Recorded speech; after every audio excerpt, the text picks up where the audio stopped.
যে ভোট রক্ত দিয়ে আদায় করতে হয় আজকে সেই ভোট হচ্ছে। অজানা অসংখ্য মানুষের রক্তের বিনিময়ে এই ভোট আদায় করা হয়েছে। এই ভোটের আগে আজকে ভোটে অংশগ্রহণকারী একদল পিয়ার ছাড়া ভোট মানে না, তারপরে গণভোট আগে দিতে হবে, এর আগে ভোট মানে না।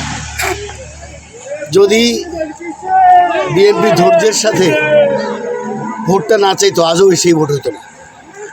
আর সেই ভোট আল্লাহর রহমতে শান্তিপূর্ণভাবে হচ্ছে এবং সকল দলের অংশগ্রহণেই হচ্ছে। যে যতই ষড়যন্ত্র করুক, তারেক রহমানের সাথে বর্তমান প্রধান উপদেষ্টার লন্ডন বৈঠকের পরে এই ষড়যন্ত্রকারীরা আর ফিরতে পারে নাই কোনো দিকে। তাহলে তারা এর পরেও চেয়েছে কোনো না কোনোভাবে এই ভোটটিকে বানচাল করতে।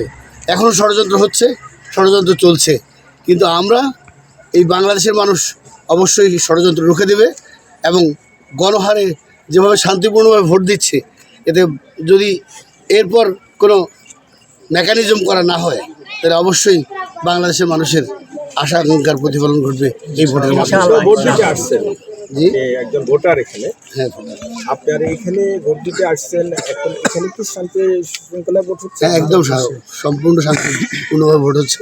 কোনো দলেরই কারোই কোনো অভিযোগ নেই, কোনো অপ্রীতিকর ঘটনা নেই। কোনো অপ্রীতিকর ঘটনা নাই। আমি আমার পৌরসভার 9টা কেন্দ্রের মধ্যে বলতে পারবো কোনো কেন্দ্রেই কোনো সমস্যা নেই। কারণ 9টা কেন্দ্রে এই এখন থেকে 10 মিনিট আগের সব খবর জানি যে কোনো কেন্দ্রে কোনো সমস্যা নেই, শান্তিপূর্ণভাবে ভোট হচ্ছে।